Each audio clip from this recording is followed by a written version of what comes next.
Sir special resolution क्या होता है? सर स्पेशल रेजोल्यूशन, सर दो होते हैं रेजोल्यूशन। पहले तो मैं आपको ये बता दूं रेजोल्यूशन क्या होता है। सर रेजोल्यूशन वो चीज होती है कि जो मैं मेंबर्स के दरमियान, मेंबर्स कौन? सर कंपनी के मालिक, ओनर्स। सर रेजोल्यूशन वो होता है जो कि वोटिंग करके पास हो रहा होता है, वोटिंग करके पास हो रहा होता है। जैसे कि एक रेजोल्यूशन होता है डायरेक्टर्स के दरमियान, बोर्ड ऑफ डायरेक्टर्स के दरमियान। एक रेजोल्यूशन होता है मेंबर्स के दरमियान, ठीक है ना। मेंबर्स के दरमियान जो फैसला करवाया जाता है वो होता है जर्नल मीटिंग के अंदर। जनरल मीटिंग जो हो रही होती है वो होती है मेंबर्स के बीच में। जनरल मीटिंग किसके बीच में होती है? मेंबर्स के बीच में। बोर्ड ऑफ डायरेक्टर्स की मीटिंग को कहा जाता है BOD meeting. BOD, board of directors meeting, जिसमें सिर्फ और सिर्फ बोर्ड ऑफ डायरेक्टर बैठे हुए होते हैं। जनरल मीटिंग के अंदर मेंबर्स बैठे हुए होते हैं, बोर्ड ऑफ डायरेक्टर उनके सामने ऐसे ही खड़े होते हैं, लेकिन वो मीटिंग जो होती है मेंबर्स की मीटिंग होती है। अब रेजोल्यूशन होता क्या है? सर रेजोल्यूशन ये होता है कि यार आपस में हमने कोई फैसला कर लिया। जैसे कि फैसला है बोर्ड ऑफ डायरेक्टर्स के दरमियान कि यार हम चाह रहे हैं कि यार हमारा ऑफिस कराची में है, हम लाहौर में भी खोलें, हम लाहौर में भी फैक्ट्री लगाएं, हम लाहौर में भी फैक्ट्री लगाएं, कराची में तो फैक्ट्री है, लाहौर में भी लगाएं। अब 7 डायरेक्टर है, लेट सपोज।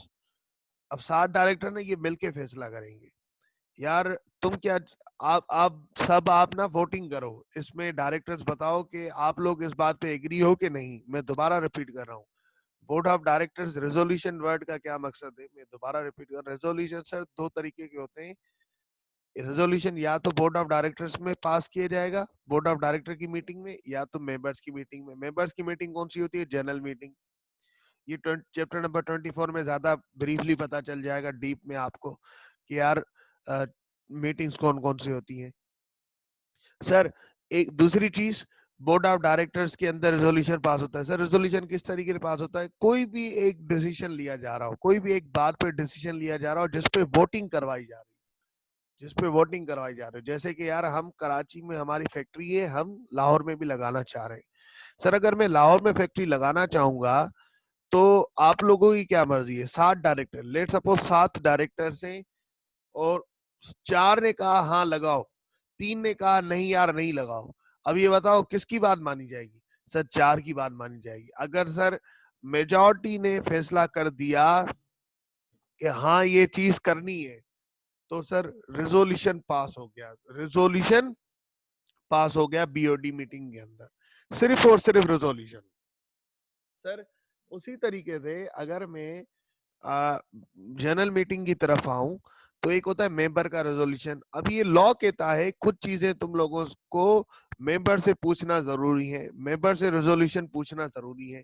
सर ये हमें कैसे पता लगेगा कि कौन सी चीजें मेंबर से पूछना जरूरी है, कौन सी चीजें सर मेंबर से पूछना जरूरी नहीं है, बोर्ड ऑफ डायरेक्टर आपस में कर सकते हैं? सर कंपनी लॉ ने एक एक चीज बताई हुई है, कंपनी लॉ ने एक एक चीज डिफाइन की हुई है कि कौन सी चीज मेंबर से पूछना जरूरी है, ठीक है, कौन सी चीज मेंबर से पूछना जरूरी नहीं है। बिल्कुल सर, जैसे हमारा नेशनल असेंबली वगैरह में हो रहा होता है, ठीक है ना। उसके बाद सर अगर मैं मेंबर्स के अंदर रेजोल्यूशन में आऊं, तो मेंबर्स के नॉर्मल रेजोल्यूशन की बात कर रहा हूं फिलहाल, स्पेशल रेजोल्यूशन की नहीं, मैं सिर्फ और सिर्फ रेजोल्यूशन की बात कर रहा हूँ, ठीक है ना। तो मेंबर्स के दरमियान भी अगर फैसला करना है, जैसे कि यार हम इस हम इस बंदे को अपॉइंट करना चाह रहे हैं, तो मेंबर्स तुम बताओ हम इस बंदे को अपॉइंट करें या ना करें, या हम ये कॉन्ट्रैक्ट लेना चाह रहे हैं, मेंबर्स तुम बताओ हम ये कॉन्ट्रैक्ट लें या ना लें, ठीक है ना। तो सर उस केस के अंदर मेंबर से पूछा जा रहा है। अब अगर रेजोल्यूशन है, जस्ट रेजोल्यूशन है, और अगर मेरे पास है 100 मेंबर्स, मेरे पास है 100 मेंबर्स, ठीक है, या मेरे पास है सर कोई 99 मेंबर्स, तो अगर 50 मेंबर्स ने कह दिया कि हाँ यार ये जो रेजोल्यूशन है ना, हम तुम लोग भले ना ये कॉन्ट्रैक्ट कर लो, तुम 50 मेंबर्स ने कहा हाँ यार तुम ये कॉन्ट्रैक्ट ना भले कर लो, लेकिन 49 मेंबर्स ने कहा नहीं यार ये कॉन्ट्रैक्ट नहीं करो तुम। अब देखो मेजॉरिटी ने जो कहा वो बात मानी जाएगी, मेजॉरिटी ने कहा ये रेजोल्यूशन, ये कॉन्ट्रैक्ट कर लो, तो सर मेंबर ने कहा ये कॉन्ट्रैक्ट कर लो, तो मेजॉरिटी ने कहा, तो मतलब ये रेजोल्यूशन पास हो गया। ठीक है ना, यहाँ तक सर समझ में आया? यहाँ तक रेजोल्यूशन समझ में आया वर्ड? अब सर वर्ड स्पेशल रेजोल्यूशन क्या होता है? रेजोल्यूशन के अंदर क्या था कि नॉर्मली मेजॉरिटी ने वोट किया, बात खत्म हो गई। नॉर्मली मेजॉरिटी ने वोट किया, बात खत्म हो गई। जैसे कि अगर हमारे मेरे पास कोई 11 मेंबर्स हैं, 6 ने बोल दिया कि हाँ यार ये हम ऐसा करेंगे, 6 ने बोल दिया हाँ यार हम ऐसा करेंगे, तो बाकी जो 5 ने अगर ना कह दिया ना, तो उनकी कोई वैल्यू नहीं रहेगी। Majority is authority, majority is authority. Word resolution का मतलब है मेजॉरिटी इज अथॉरिटी। अब सर स्पेशल रेजोल्यूशन का क्या मतलब है? देखो, एक तो नॉर्मल रेजोल्यूशन हो गया जो कि मैंने आपको बता दिया कि भाई मेजॉरिटी ने जो फैसला किया उसके हिसाब से होगा। सर वर्ड स्पेशल रेजोल्यूशन का ये मतलब है कि स्पेशल रेजोल्यूशन हमेशा हमेशा मेंबर्स के बीच में पास होगा। अभी तक जो मैंने बताया आपको वो रेजोल्यूशन था। स्पेशल रेजोल्यूशन हमेशा हमेशा किसके दरमियान पास होगा सर? सर मेंबर्स के दरमियान, मेंबर्स की मीटिंग में स्पेशल रेजोल्यूशन हमेशा पास होगा, हमेशा पास होगा।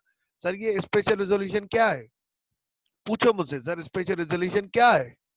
पूछे सर। सर अब ये स्पेशल रेजोल्यूशन हमेशा मेंबर्स के दरमियान पास होगा। सर इसकी कंडीशन ये है कि सर स्पेशल रेजोल्यूशन जब भी मीटिंग होती है बोर्ड ऑफ मेंबर्स की, तो उसके लिए मेंबर्स को 21 दिन पहले नोटिस दिया जाता है कि भाई हम आपसे मिलना चाहते हैं। जब भी मीटिंग होती है मेंबर्स की जनरल मीटिंग के अंदर, जब भी मेंबर्स की मीटिंग होती है जनरल मीटिंग्स के अंदर, तो बोर्ड ऑफ डायरेक्टर्स मेंबर्स को 21 दिन पहले नोटिस सेंड करते हैं कि यार हम आपसे मिलना चाहते हैं। कितने दिन पहले? 21 दिन पहले नोटिस सेंड करते हैं। दूसरी चीज सर, हमेशा स्पेशल रेजोल्यूशन मेंबर्स के दरमियान पास होगा, मेंबर्स के दरमियान पास होगा। तो सर मेंबर्स कहाँ मिलते हैं?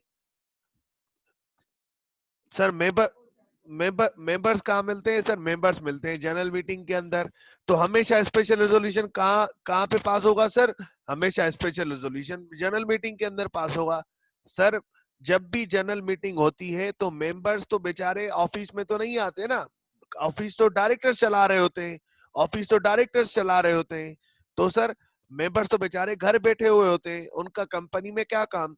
तो सर उन अगर कोई स्पेशल रेजोल्यूशन मुझे पास करवाना है या मेंबर्स को बुलाना है, ठीक है ना, नॉर्मली रेजोल्यूशन पास करवाना है या स्पेशल रेजोल्यूशन, अगर जब भी मुझे मेंबर्स को बुलाना है तो मुझे मेंबर्स को 21 दिन पहले, कम से कम 21 दिन पहले, एटलीस्ट, या not less than 21 days before the date of meeting, मुझे उनको नोटिस भेजना पड़ेगा कि आ जाओ यार हमें ना रेजोल्यूशन पास करवाना है। नोटिस, उनको दावत देनी पड़ेगी, आ जाओ पर्ल कॉन्टिनेंटल में, आ जाओ, साथ बिरयानी खाएंगे, कोरमा खाएंगे, आ जाओ। ठीक है ना। अब सर जनरल मीटिंग के अंदर उनको बुलाया जाता है। अब सर इस स्पेशल रेजोल्यूशन में अब एक चीज फर्क होती है सर, नॉर्मल रेजोल्यूशन और एक स्पेशल रेजोल्यूशन में एक चीज का फर्क है। नॉर्मल रेजोल्यूशन भी जनरल मीटिंग में पास होता है मेंबर्स का, नॉर्मल रेजोल्यूशन भी जनरल मीटिंग में पास होता है। मेंबर्स के नॉर्मल रेजोल्यूशन में भी 21 डेज पहले नोटिस दिया जाता है। स्पेशल रेजोल्यूशन के अंदर मैं नोटिस में लिख रहा होता हूँ, मैं नोटिस जब सेंड करता हूँ मेंबर्स को, तो मैं लिख रहा होता हूँ यार हम जो है ना इस एजेंडा का, इस मौजू पे, इस मैटर पे जब मैं दावत दे रहा हूँगा, तब मैं ये स्पेसिफिकली मेंशन करूंगा नोटिस के अंदर। वो नोटिस जो 21 दिन पहले मैं सेंड कर रहा हूँगा, उसके अंदर मैं ये जरूर लिखूंगा कि यार हमारे पास आ जाओ, हमें इस बात पे कोई भी बात हो, एक्स वाई जेड बात पे सर हमें स्पेशल रेजोल्यूशन पास करना है। मेंबर्स इस तारीख पे हम जनरल मीटिंग करने जा रहे हैं, तुम इस तारीख पे पर्ल कॉन्टिनेंटल में या इंडस होटल में या मेरिट होटल पे इतने सुबह 9 बजे पहुंच जाना, सुबह 9 बजे पहुंच जाना, और हम ये बातें डिस्कस करेंगे और इस बात के लिए हमें स्पेशल रेजोल्यूशन पास करवाना है। ठीक है ना। अब सर बात ये कि यही बातें रेजोल्यूशन, नॉर्मल रेजोल्यूशन में भी होती है कि भाईजान जनरल मीटिंग में हम जनरल मीटिंग में रेजोल्यूशन पास होगा, नॉर्मल रेजोल्यूशन में भी 21 दिन पहले नोटिस दिया जाएगा, लेकिन नॉर्मल रेजोल्यूशन में हम ये नहीं लिख रहे होते कि यार हम इस बात पे स्पेशल रेजोल्यूशन पास करवाएंगे, उसके अंदर जस्ट हम लिखते हैं यार इस बात पे हम रेजोल्यूशन पास करवाएंगे। लेकिन स्पेशल रेजोल्यूशन में हम ये स्पेसिफिकली लिखते हैं नोटिस के अंदर कि यार हम स्पेशल रेजोल्यूशन पास करवाएंगे। अब दूसरा एक तो फर्क ये हो गया नॉर्मल रेजोल्यूशन और स्पेशल रेजोल्यूशन में, दोनों में कॉमन बात क्या है, वो भी जनरल मीटिंग के अंदर पास होता है, मेंबर्स का, नॉट बोर्ड ऑफ डायरेक्टर्स का। बोर्ड ऑफ डायरेक्टर्स का बोर्ड ऑफ डायरेक्टर्स की मीटिंग में होता है, मेंबर्स का रेजोल्यूशन और स्पेशल रेजोल्यूशन। स्पेशल रेजोल्यूशन हमेशा मेंबर्स के दरमियान पास होगा। सर दोनों जनरल मीटिंग में हो रहे होते हैं, जनरल मीटिंग किसकी होती है सर, मेंबर्स की होती है। सर दोनों जनरल मीटिंग में होंगे, दोनों के लिए 21 दिन पहले नोटिस दिया जाएगा, आ जाओ मेंबर्स सुबह 9 बजे इस होटल में। और सर दोनों के लिए मेंशन किया जाता है, अब नॉर्मल रेजोल्यूशन के लिए मेंशन किया जाता है इस बात के लिए हम रेजोल्यूशन पास करेंगे, स्पेशल रेजोल्यूशन के लिए लिखा जाता है इस बात के लिए हम स्पेशल रेजोल्यूशन बात करेंगे। ठीक है। अब सर दूसरी आखिरी चीज जो इसमें सबसे बड़ी काम की ये है कि यार अब देखो मेरे पास लेट सपोज कोई 70 मेंबर्स हैं, ओवरऑल कितने मेंबर्स हैं 70। मैंने जब नोटिस दिया तो उस नोटिस में से सर मेरे पास 60 मेंबर्स आए, मेरे पास 60 मेंबर्स आए, और सर बकाया नहीं आए। मेरे पास 60 मेंबर्स आए, बकाया सर 10 मेंबर्स नहीं आए। ये भी हो सकता है सर, ऐसा हो सकता है ना, मैंने 70 मेंबर्स हैं ओवरऑल मेरे पास टोटल, मैंने 70 मेंबर्स को ही नोटिस भेजा आ जाओ, लेकिन उसमें से 10 नहीं आए 60 आए। या ऐसा भी हो सकता है 70 के 70 पूरे आ गए, ऐसा हो सकता है ना सर, यहाँ तक एग्री करते हैं ना मेरे साथ।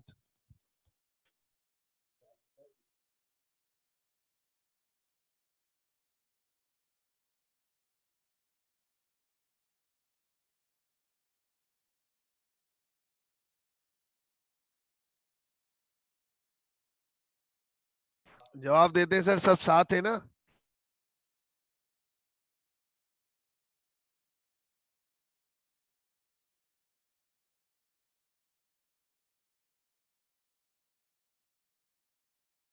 अब सर बात ये है कि देखो 70 मेंबर्स थे, 70 मेंबर्स को मैंने 70 मेंबर्स को मैंने नोटिस भेजा, उसमें से एक केस में समझो 60 आए, और एक केस में समझो कि 70 के 70 ही आ गए।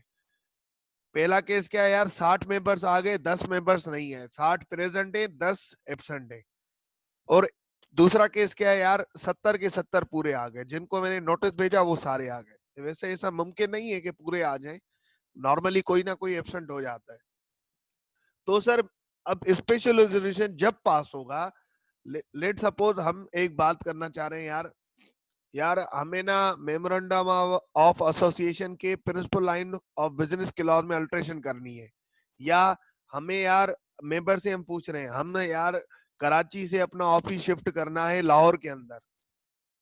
सर बिल्कुल ऐसा हो सकता है सब भी ना आए, तो फिर क्या होगा ये चैप्टर नंबर 24 में पढ़ेंगे। ऐसा भी हो सकता है कि कोई भी एक मेंबर नहीं आया, ऐसा भी हो सकता है सिर्फ और सिर्फ 3 मेंबर आए, तो इस केस में क्या होगा ये हम चैप्टर 24 में पढ़ेंगे। सर अब सुने, 70 मेंबर्स थे, 70 मेंबर्स ही आ गए, लेट सपोज 70 मेंबर्स ही आ गए, पहला केस चल रहा है। अब मैं उनसे पूछूंगा कि यार हम जो है ना अपना कराची, लेट सपोज एक मैटर में उठाता हूँ एग्जांपल, हम अपना ऑफिस कराची से लाहौर शिफ्ट करना चाह रहे हैं, तो अब आप बताएं, लॉ हमें कह रहा है कि इस बात का स्पेशल रेजोल्यूशन पास करवाओ, लॉ ने कहा है। अब अब आप बताएं मेंबर्स, स्पेशल रेजोल्यूशन हमेशा मेंबर्स के दरमियान पास होगा। हमने आपको बुला लिया 21 दिन पहले नोटिस देके, और नोटिस में भी हमने लिख दिया है स्पेशल रेजोल्यूशन पास होगा, और जनरल मीटिंग में आप आ गए हो। अब आप बताओ कि हम अपना कराची ऑफिस शिफ्ट करें या ना करें।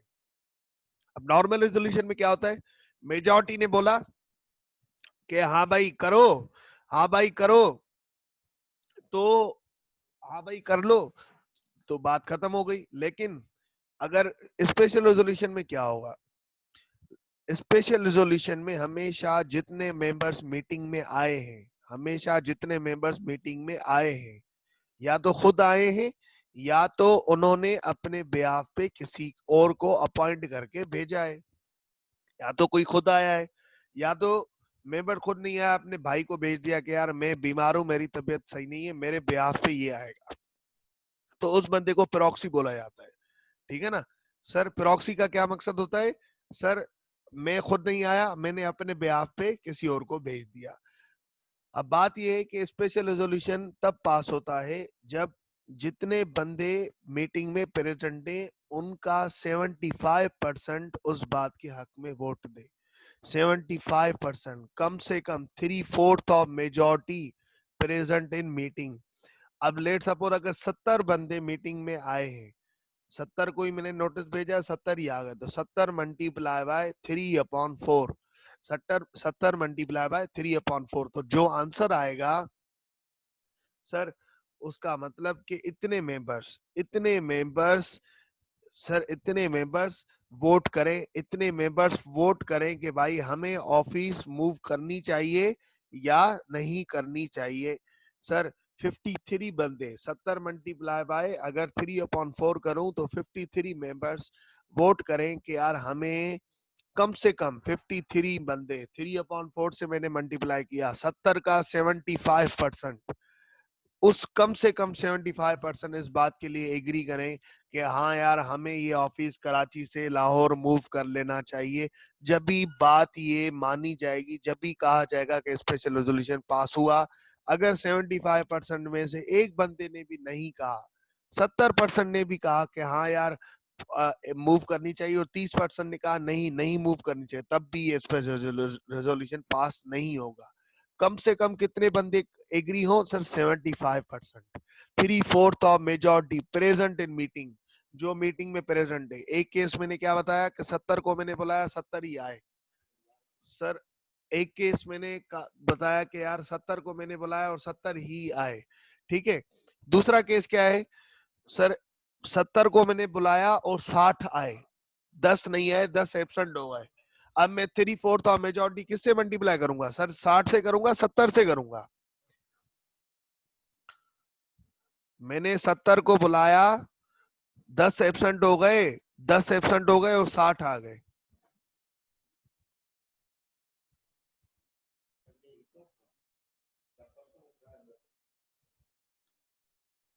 सर 60 से मल्टीप्लाई करूंगा, 60 से मल्टीप्लाई करूंगा, और जब 60 से मल्टीप्लाई करूंगा तो आंसर आएगा 45। सर कम से कम 45 बंदे, कम से कम 45 बंदे मेंबर्स उस बात के हक में वोट करें कि ये चीज होनी चाहिए या नहीं होनी चाहिए। ठीक है ना। अगर होनी चाहिए तो कम से कम 75 बंदे वोट करें। अगर 74 बंदों ने कहा हाँ होनी चाहिए, 26% ने कहा नहीं होनी चाहिए, तो सर वो चीज नहीं होगी। नॉर्मल रेजोल्यूशन में क्या होता है, मेजॉरिटी ने जो बोला वही होगा। स्पेशल रेजोल्यूशन में क्या होता है, कम से कम 3/4 मेजॉरिटी आपके हक में हो, जब भी ये फैसला होगा। ठीक है। तो सर अब ये स्पेशल रेजोल्यूशन की डेफिनेशन रीड कर लें।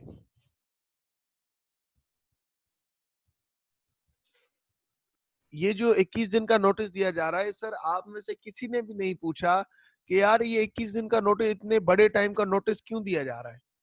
सर इसका रीजन ये है कि कंपनी लॉ जो है वो मेंबर्स को मौका दे रहा है कि यार आप कम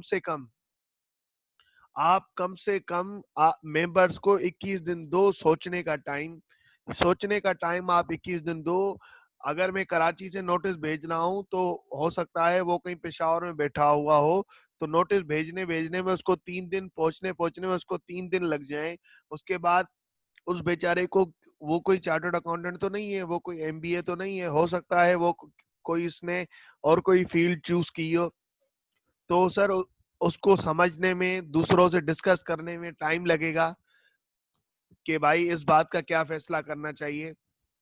तो सर इस केस ने अंदर कंपनी लॉ ने कहा यार कम से कम ना 21 दिन पहले बता दो मेंबर को, तो जो है ना वो आपस में दूसरों से डिस्कस करके फैसला कर ले। लेकिन अगर सारे मेंबर्स, ये 21 दिन की फैसिलिटी क्यों दी गई? मेंबर्स के लिए, मेंबर्स के लिए, मेंबर्स को फैसिलिटेट किया गया। अब एक बात सुने, अब बात सर, ये नीचे वाली लाइन ही समझा रहा हूं सर। अब बात ये है कि अगर ये मेंबर्स के लिए 21 दिन की फैसिलिटी दी गई, अब अगर मेंबर्स जिनको ये फैसिलिटी दी गई है 21 दिन की, अब अगर वो सारे एग्री करें यार खाम का इतनी देर नहीं करो, खाम का इतनी देर नहीं करो सर, 21 दिन पहले से ही, 21 दिन पहले से कम से ही नोटिस देके हमें जो है ना जान छुड़ाओ, हमें ना 21 दिन वाली फैसिलिटी नहीं चाहिए। 21 दिन पहले तुम नोटिस दोगे, उसके बाद हम आए, उसके बाद हम आए। अभी सारे मेंबर्स बैठे हुए हैं, सारे मेंबर से मेरी बातचीत चल रही है, उन सब ने बोला यार अब लॉ की तुम बातें मानोगे, तुम 21 दिन पहले नोटिस दोगे, फिर हम आएंगे, फिर वोटिंग करेंगे, काफी देर हो जाएगी। सारे मेंबर्स एग्री कर रहे हैं, जिनके लिए लॉ ने फैसिलिटेट किया है, सारे मेंबर्स एग्री कर रहे हैं यार हमें 21 दिन का टाइम नहीं दो। सारे मेंबर्स एग्री करने चाहिए, लॉ कह रहा है मैंने तुम लोगों के लिए फैसिलिटी रखी है। अगर तुम लोग कह रहे हो कि हमें 21 दिन कम का नोटिस नहीं चाहिए, सिर्फ हर केस में ये हर दफा सोचना पड़ेगा। अगर मेंबर्स ने बोला हमें 21 दिन का नोटिस नहीं चाहिए, अभी के अभी नोटिस भेजो, फॉर्मेलिटी पूरी करो और कल हम आ जाते हैं। 21 दिन से कम वाला नोटिस हमें भेज दो, मतलब जैसे कि 18 दिन बच गए हैं तो अब 18 दिन के बाद मीटिंग कर लेते हैं, 10 दिन के बाद मीटिंग कर लेते हैं। वरना मीटिंग करने से 21 दिन पहले हमें बताना पड़ेगा, लॉ कहता है 21 दिन पहले मीटिंग करने से पहले बताओ।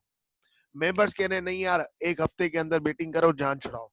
सारे मेंबर्स कह रहे हैं तो 21 दिन कम का नोटिस दिया जाएगा और जल्दी से मीटिंग करके स्पेशल रेजोल्यूशन पास करवा जाएगा। ये 21 दिन का टाइम नोटिस मेंबर को दिया जाता है, 21 दिन पहले मीटिंग करवाई जाती, नोटिस दिया जाता है कि 21 दिन पहले मीटिंग होने से पहले ये टाइम दिया, नोटिस दिया जाता है, मेंबर्स को फैसिलिटेट किया जाता है कि वो आपस में डिस्कशन कर ले।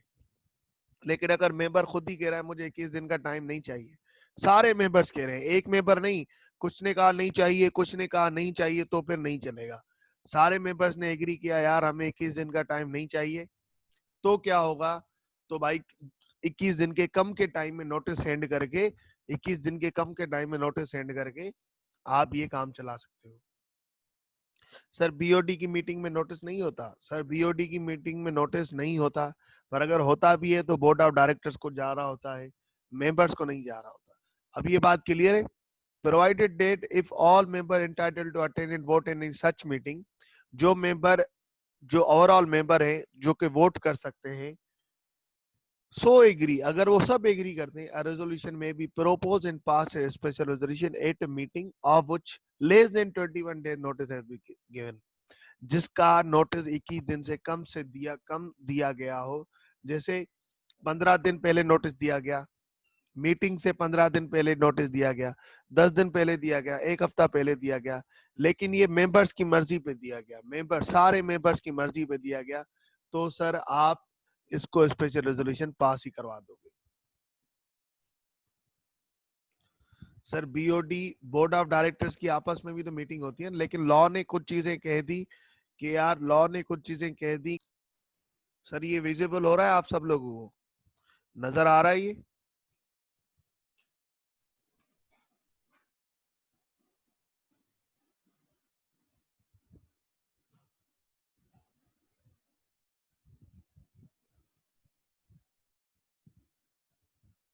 अब देखिए सर, अगर ये अगर ये मैं स्पेशल रेजोल्यूशन देखूं तो कहां कहां पे आया है, आ जाओ पास पेपर कर लेते हैं।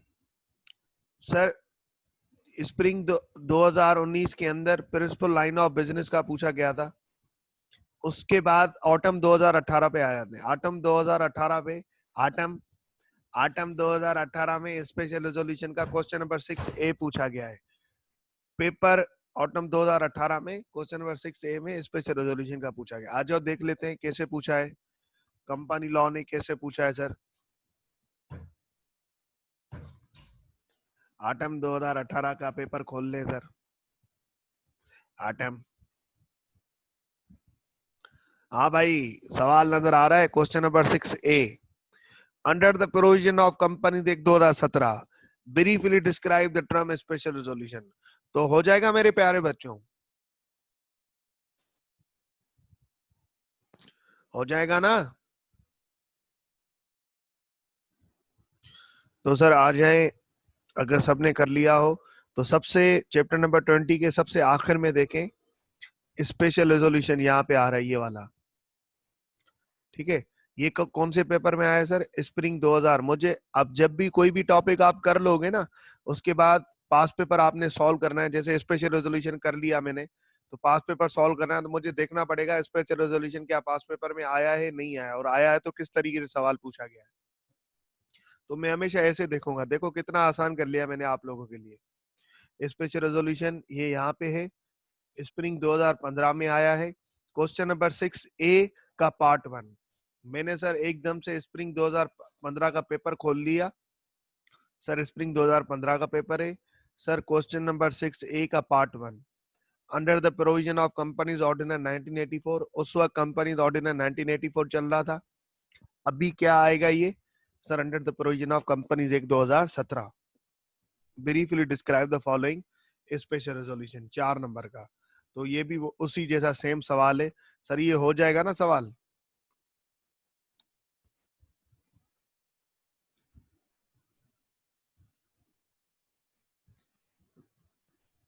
ठीक है, अब आ जाओ, अब आ जाओ सर, आगे बढ़ते हैं। ये सवाल आसान है, सबसे हो जाएगा इंशाल्लाह। अब अगर हमने, मैं देखता हुआ जाऊं कि मैंने यहाँ से क्या क्या कवर कर लिया है, तो आ जाओ कर चेक कर लेते हैं।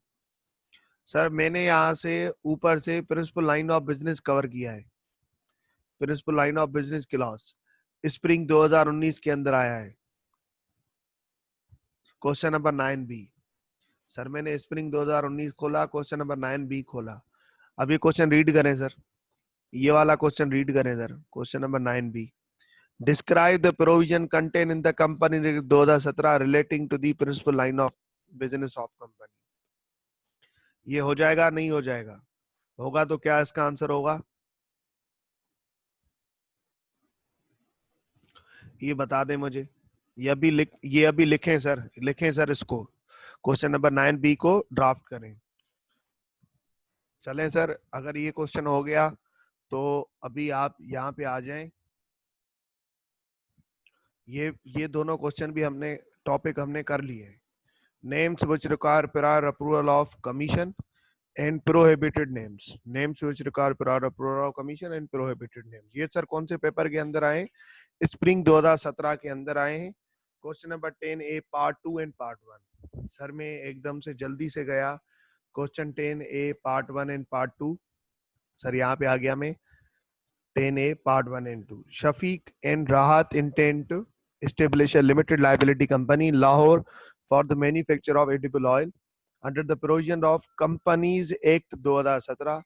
Advise them with regard to the following factor to be considered while selecting the name of company. Name which may require prior approval of commission। इन दोनों का जवाब ड्राफ्ट करके दे दें सर अभी मुझे। अब सर मेमोरेंडम ऑफ एसोसिएशन के अंदर 7 क्लॉज होते हैं। सबसे पहला क्लॉज कौन सा होता है? Name clause. सही है। इस क्लॉज के अंदर हम क्या लिख रहे होते हैं? कंपनी का नाम लिख रहे होते हैं, और पीछे वर्ड हम लगाते हैं। जैसे कंपनी का नाम है शान, ठीक है ना? अगर शान पब्लिक कंपनी है तो मैं शान लिमिटेड लगाऊंगा। अगर प्राइवेट कंपनी है तो प्राइवेट लिमिटेड लगाऊंगा। अगर शान सिंगल मेंबर प्राइवेट कंपनी है तो एसएमसी प्राइवेट लगाऊंगा। अगर शान गारंटी लिमिटेड है तो गारंटी लिमिटेड। अनलिमिटेड कंपनी तो वर्ड अनलिमिटेड लगाऊंगा। मैं नाम के पीछे ये चीजें लगा रहा होता हूँ। अगर एक शान के अलावा बाइको पाकिस्तान लिमिटेड है तो बाइको पाकिस्तान लिमिटेड लगाऊंगा। प्राइवेट लिमिटेड है तो प्राइवेट लगाऊंगा। पब्लिक है तो ये वाले वर्ड, प्राइवेट है तो ये वाले, सिंगल मेंबर है तो ये वाले, गारंटी लिमिटेड है तो ये वाला वर्ड, अनलिमिटेड है तो ये वाला। अब बात ये है कि ये जो पीछे वर्ड्स लग रहे हैं ना, ये स्टेटस है कि कंपनी पब्लिक है या क्या प्राइवेट है या सिंगल मेंबर है या गारंटी लिमिटेड है या अनलिमिटेड कंपनी है। ठीक है। नाम क्या है मेरा? सर नाम वो है जो इन वर्ड से पहले लगा हुआ है। इन वर्ड से पहले, जैसे कि शान नेम है, लिमिटेड नेम नहीं है, लिमिटेड स्टेटस है। प्राइवेट लिमिटेड स्टेटस है। सिंगल मेंबर कंपनी स्टेटस है। गारंटी लिमिटेड स्टेटस है। अनलिमिटेड स्टेटस है। वैसे ही बाइक ऑफ पाकिस्तान नेम है, इसके पीछे वर्ड लिमिटेड या प्राइवेट लिमिटेड या single member private limited, guarantee limited, unlimited status है।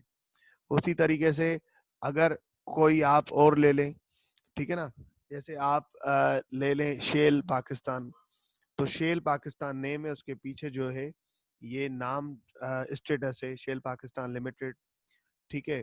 प्राइवेट अगर प्राइवेट कंपनी है शेल पाकिस्तान तो प्राइवेट लिमिटेड, अगर सिंगल मेंबर है तो इस तरीके से। अगर मुझे नेम क्लॉज के अंदर चेंजिंग लानी पड़ेगी तो कब मैं समझूंगा कि नेम क्लॉज के अंदर अल्टरेशन होगी? अगर मैं सर नाम चेंज कर रहा हूँ, नाम चेंज, नाम क्या है जो कि इन वर्ड्स के अलावा है, लिमिटेड से पहले है, प्राइवेट लिमिटेड से पहले है, एसएमसी प्राइवेट लिमिटेड से पहले, गारंटी लिमिटेड से पहले, अनलिमिटेड से पहले, अगर तो सर इनसे जो पहले है अगर मैं उसको चेंज कर रहा हूं तो नेम के अंदर अल्टरेशन होगा। लेकिन अगर शान लिमिटेड से मेरी कंपनी थी प्राइवेट कंपनी, मैंने अब उसको पब्लिक में कन्वर्ट करवा दिया, या मेरी कंपनी थी पब्लिक कंपनी, मैंने इसको प्राइवेट में कन्वर्ट करा दिया, तो सर अगर प्राइवेट से पब्लिक में चेंज हो गई तो पहले पहले मेरा नाम था शान प्राइवेट लिमिटेड, अब मैंने पब्लिक में कन्वर्ट करवा दिया तो अब मेरा नाम आ गया शान लिमिटेड। तो ये क्या हुआ, स्टेटस चेंज हुआ कि भाईजान अब मेरी कंपनी प्राइवेट कंपनी से पब्लिक कंपनी हो गई। क्या नाम चेंज हुआ? नहीं, नाम तो पहले भी शान था, अभी भी शान है, ठीक है ना। तो इसी तरीके से अगर मेरे पहली कंपनी थी गारंटी लिमिटेड कंपनी और बाद में मैंने इसको प्राइवेट कंपनी कर दिया, तो सर शान गारंटी लिमिटेड से शान प्राइवेट लिमिटेड हो गई। क्या नाम में तब्दीली आई? नहीं, नाम तो दोनों में शान शान है, सर स्टेटस चेंज हो गया। लेकिन अगर शान से मैं इसको हफीज कर दूं, शान लिमिटेड थी अब हो गई हफीज लिमिटेड, ये शान से जो हफीज चेंज हुआ ये नाम का चेंज हुआ। अगर नेम का चेंज होगा तो अल्ट्रेशन मानी जाएगी। अगर सिर्फ वर्ड लिमिटेड या प्राइवेट लिमिटेड या एसएमसी प्राइवेट लिमिटेड या गारंटी लिमिटेड या अनलिमिटेड का चेंज होगा, सिर्फ और सिर्फ स्टेटस चेंज होने की वजह से, पब्लिक से प्राइवेट कन्वर्ट होने में या गारंटी लिमिटेड कन्वर्ट होने में, अनलिमिटेड कन्वर्ट होने में, तो सर उसको अल्ट्रेशन नहीं माना जाएगा क्योंकि नाम चेंज नहीं हो रहा, स्टेटस चेंज हो रहा है। बात समझ में आ रही है सर? लाइबिलिटी क्लॉज में आ जाएगा बिल्कुल। अब सर अगर आप समझ गए ना, नेम क्लॉज के अंदर अल्ट्रेशन जब होगी जब नेम चेंज हो रहा हो, लेकिन अगर उसके पीछे वाले वर्ड्स, वर्ड लिमिटेड या प्राइवेट लिमिटेड चेंज हो रहे हैं तो सर उस वो स्टेटस चेंज हो रहा होगा, उसको मैं अल्ट्रेशन नहीं मानूंगा, उसको मैं अल्ट्रेशन नहीं मानूंगा। ये वही सिस्टम है जो कि रजिस्टर ऑफिस क्लॉज के अंदर था कि रजिस्टर ऑफिस क्लॉज के अंदर अल्ट्रेशन कब मानी जाएगी? अगर मैं with in the province move कर रहा हूं तो अल्ट्रेशन नहीं मानी जाएगी। पर अगर मैं प्रोविंस टू प्रोविंस मूव कर रहा हूं या प्रोविंस टू ऐसे किसी सिटी जो कि पाकिस्तान के किसी प्रोविंस का पार्ट नहीं है तो अल्ट्रेशन मानी जाएगी, ठीक है। चेंज ऑफ नेम, अब ये पढ़ लें सर ये वाला। A change of name change by can change its name by passing। मैं नेम जब भी चेंज कर सकता हूं, मैं नेम जब भी चेंज कर सकता हूं जब भी मुझे नेम चेंज करना पड़ेगा सबसे पहले मुझे स्पेशल रेजोल्यूशन पास करना पड़ेगा। स्पेशल रेजोल्यूशन कैसे पास करना पड़ेगा? मतलब मेंबर से अप्रूवल लेना पड़ेगा, मेंबर को 21 दिन पहले नोटिस देना पड़ेगा, उस नोटिस के अंदर लिखना पड़ेगा कि यार हम स्पेशल रेजोल्यूशन पास करने जा रहे हैं, किस चीज के ऊपर? हम अपना नेम चेंज करना चाह रहे हैं, पहले हमारा नेम शान था, अब हम अपना नेम हफीज रखने जा रहे हैं कंपनी का। तो आप लोग आ जाएं, इस तारीख को जनरल मीटिंग है और इतने बजे है इस जगह पे, तो मेंबर्स आ जाएंगे और 75% वोट करेंगे, हाँ भाई नेम चेंज होना चाहिए तो होगा। अगर उन्होंने ना कह दिया तो नहीं होगा, बात यहीं खत्म हो जाएगी।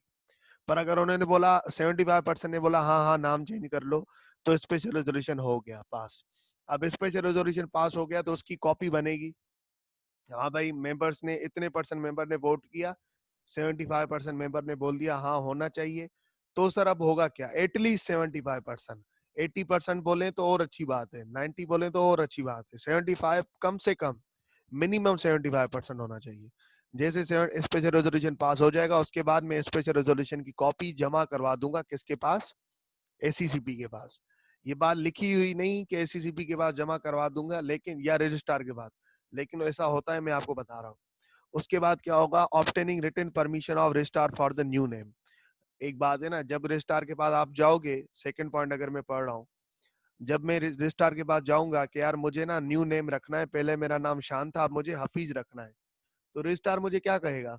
रजिस्ट्रार मुझे बोलेगा कि यार तुमने रेजोल्यूशन पास करवा लिया, मैं बोलूंगा हाँ करवा लिया, तो वो मुझसे कॉपी मांगेगा ना, तो मैं उसको कॉपी दूंगा रेजोल्यूशन की कि ये देखो मेरे मेंबर्स ने स्पेशल रेजोल्यूशन पास किया है। उसके बाद वो मुझे परमिशन देगा कि हाँ तुम जाके अब अपना नाम चेंज कर लो, ठीक है ना। तो मैं अपना नाम चेंज कर दूंगा। उसी तरीके से सर यहाँ पे वही बात लिखी हुई है कि जब भी आपको कंपनी का नाम चेंज करना है, सबसे पहले स्पेशल रेजोल्यूशन पास करना है, फिर रजिस्ट्रार से एप्लीकेशन डालनी है, उस रिटन फॉर्म में उससे एप्लीकेशन के थ्रू परमिशन लेनी है कि यार मैं हम अपना नाम न्यू नेम रखना चाहते हैं।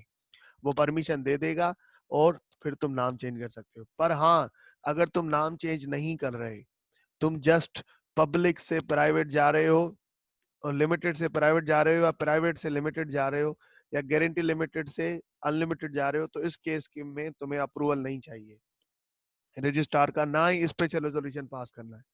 No approval will be required where the change in name is only the addition और ओमिशन ऑफ एक्सप्रेशन प्राइवेट और एसएमसी प्राइवेट लिमिटेड और गारंटी लिमिटेड और unlimited due to conversion of status of company. ये बात clear है sir?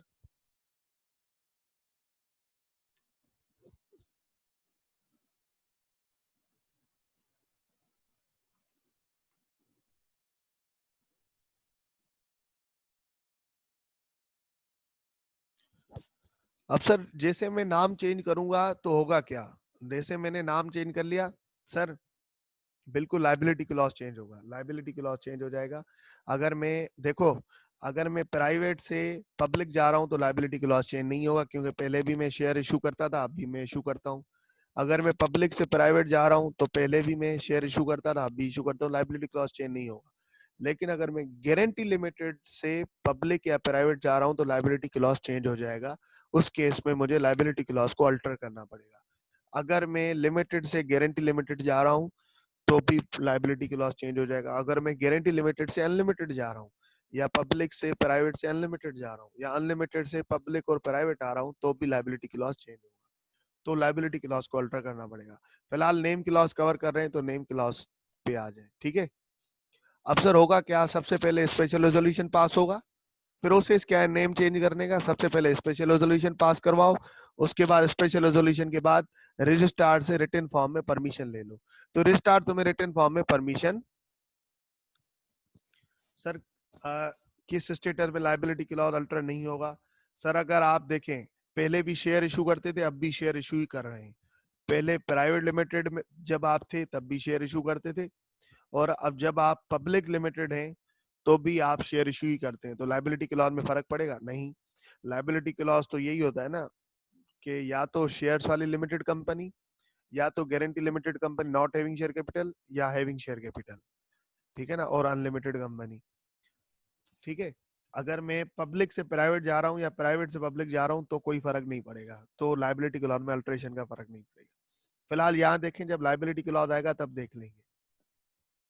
Sir सबसे process क्या है, सबसे पहले स्पेशल रेजोल्यूशन पास करवाऊंगा, उसके बाद मैं जब भी मुझे नेम चेंज करना पड़ेगा तो मैं रजिस्ट्रार से रिटन परमिशन लूंगा कि यार मुझे ना नेम चेंज करना है, और मैं न्यू नेम ये रख रख दूंगा। रजिस्ट्रार जब आपको परमिशन दे देगा तो आप फिर नया नाम चेंज कर लें। नया नाम उसको बता दिया आपने, फिर रजिस्ट्रार क्या करेगा, पुराना नाम पे स्ट्राइक ऑफ कर देगा और नया नाम उसके सामने लिख देगा। पुराना नाम स्ट्राइक ऑफ कर देगा और नया नाम उसके सामने अपने रजिस्टर में लिख देगा। रजिस्ट्रार के पास एक रजिस्टर होता है जिसमें कंपनीज के नाम आ रहे होते हैं, उसके सामने ही नया नाम लिख देगा, ठीक है। फिर आपको क्या करेगा, नया सर्टिफिकेट ऑफ इनकॉर्पोरेशन इशू करेगा। सर्टिफिकेट ऑफ नया इनकॉर्पोरेशन इशू करेगा जिसके अंदर नया नाम आ रहा होगा, ठीक है ना। जैसे ही सर्टिफिकेट ऑफ इशू कर देगा तो सर चेंज ऑफ नेम का प्रोसेस खत्म हो गया। चेंज ऑफ नेम का प्रोसेस खत्म हो गया। याद रखना ये एमसीक्यूज आ सकता है, ये एमसीक्यूज आ सकता है कि कब माना जाएगा कि चेंज ऑफ नेम, कब माना जाएगा कि चेंज ऑफ नेम का प्रोसेस कंप्लीट हो गया। तो आप कहेंगे on the issue of certificate of incorporation the change of name shall be complete. ये सवाल आ सकता है कि कब माना जाएगा कि चेंज ऑफ नेम कंप्लीट है। तो आप लिखेंगे on issue of the certificate of incorporation the change of name shall deem to be complete. Process क्या है, सबसे पहले स्पेशल रेजोल्यूशन पास करवाना, फिर रिटन परमिशन लेना रजिस्ट्रार से कि मैं नेम चेंज करवा सकता हूं या नहीं। रजिस्ट्रार ने परमिशन दे दी, आपने उसको नया नाम बता दिया, उसने नया नाम अपने रजिस्टर में लिख दिया, ठीक है, पुराना नाम स्ट्राइक ऑफ कर दिया। उसके बाद उसने आपको सर्टिफिकेट ऑफ इनकॉर्पोरेशन दे दिया। सर सर्टिफिकेट ऑफ इनकॉर्पोरेशन वो क्यों दे रहा है बार बार? क्योंकि बेटा सर्टिफिकेट ऑफ इनकॉर्पोरेशन में कंपनी का नाम आ रहा होता है। पुराने वाले में पुराना नाम आ रहा था, नए वाले में नया नाम आएगा। सर तो अब पुराने वाले की वैलिडिटी खत्म होगी, बिल्कुल वैलिडिटी खत्म हो गई, अब वो किसी काम का नहीं, नया वाला काम का है। तो जैसे सर्टिफिकेट ऑफ इनकॉर्पोरेशन दे देगा तो अब वो आपका चेंज ऑफ नेम कंप्लीट माना जाएगा।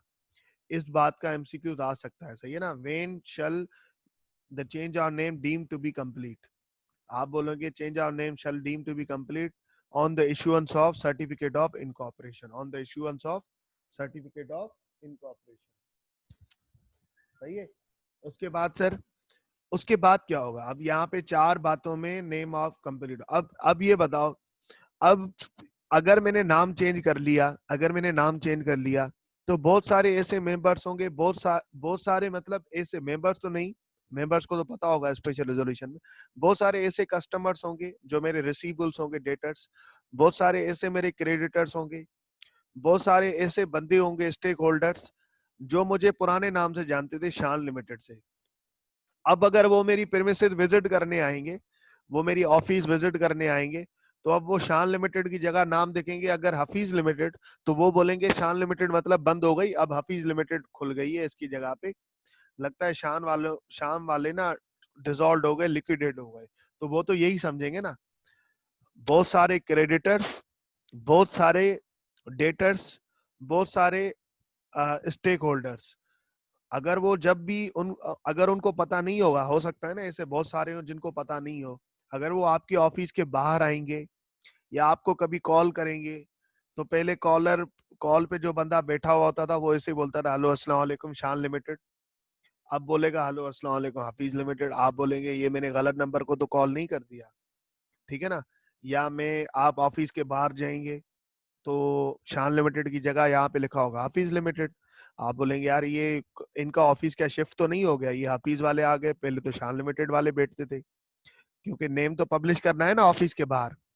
तो लॉ ने कहा इस चीज को, इस कंफ्यूजन को खत्म करने के लिए जब भी नाम चेंज होगा तो नए नाम तो आप लिखोगे ही लिखोगे, लेकिन उसके साथ साथ पुराना नाम भी लिखोगे 90 दिन तक। 90 दिन तक जैसे सर्टिफिकेट ऑफ इनकॉर्पोरेशन मिल जाएगा, उसके साथ साथ नया नाम तो तुम जहां जहां तुम्हें नया नाम पब्लिश करना है उसके साथ साथ पुराना नाम भी पब्लिश करना है। कितने दिन तक? 90 दिन तक। जैसे किसी को कंफ्यूजन ना हो, जैसे सबको पता चल जाए कि यार ये नाम जो है ना इसका चेंज हुआ है। सबको बताना नहीं पड़ेगा, मुझे क्या करना पड़ेगा, जहां जहां मैं नाम अपना पब्लिश करता हूँ ना, जहां जहां मैं अपना नाम पब्लिश करता हूँ उसके साथ साथ मैं वहां नया नाम लिखूंगा, तो उसके साथ साथ अब नए नाम के साथ साथ पुराना नाम भी लिखना पड़ेगा, पुराना नाम भी पब्लिश करना पड़ेगा। कितने दिन तक सर ये काम चलेगा? सर ये 90 दिन तक काम चलेगा, 90 दिन, 90 डेज तक, ठीक है ना। बाकी चेंज ऑफ नेम से सर अगर कंपनी पे कोई केस हुआ था, लेट्स सपोज किसी कस्टमर ने कहा यार शान वालों के मसाले जो है ना वो सही नहीं है, मैंने शान वालों का कढ़ाई मसाला खाया, उसके अंदर ना मुझे फूड पॉइजनिंग हो गई, मैंने उस पर केस कर दिया। शान वालों ने बचने के लिए क्या किया, शान वालों ने अपना नाम चेंज कर दिया, हाफिज लिमिटेड कर दिया, तो क्या आप केस खत्म हो जाएगा? नहीं सर, नेम चेंज करने से केस खत्म नहीं होगा। नेम चेंज करने से सर क्या राइट्स एंड ऑब्लिगेशन खत्म हो जाएगी? नहीं सर, सिर्फ नेम चेंज हो रहा है, कंपनी का राइट्स एंड ऑब्लिगेशन खत्म नहीं हो रहा है। अगर किसी से उधार पे कोई चीजें ली हैं तो उसको पैसे देने पड़ेंगे, अगर किसी से पैसे लेने हैं तो उससे पैसे लेके रहेंगे, अगर कोई केस हुआ है तो वो वैसे ही चलता रहेगा, नेम चेंज होने से खत्म नहीं हो जाएगा। अब ये पढ़ लें सर, यहां से लेके पढ़ लें सर, खुद से पढ़ लें, इसको रीड करें।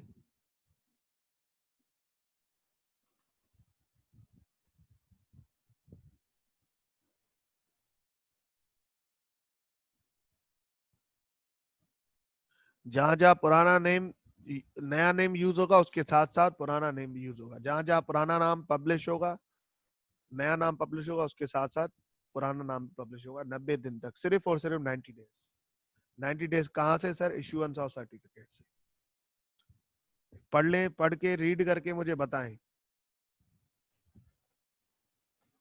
Printing Private Limited wants to change its name to Printing and Marketing Private Limited.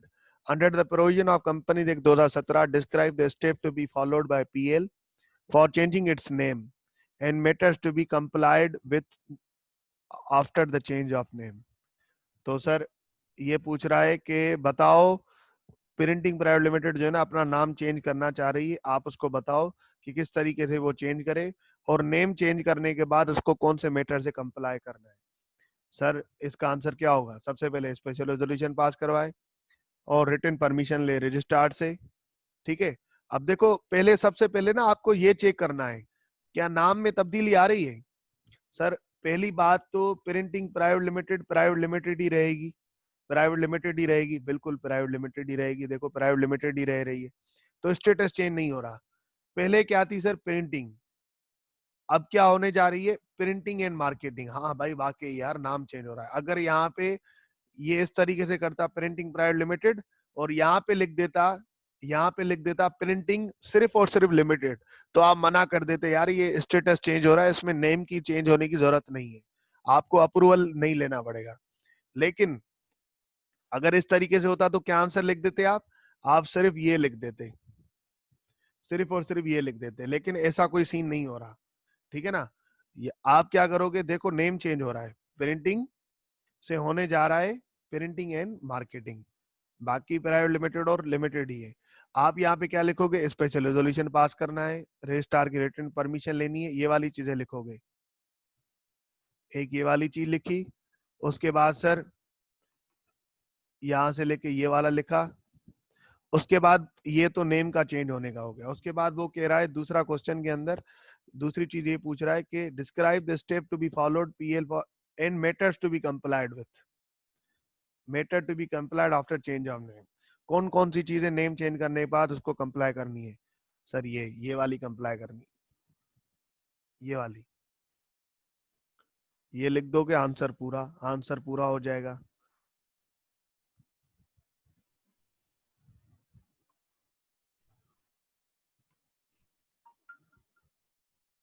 ठीक है, तो सर आज की क्लास यहीं तक रखते हैं, इंशाल्लाह फिर आगे कल मिलते हैं। ओके सर, अल्लाह हाफिज।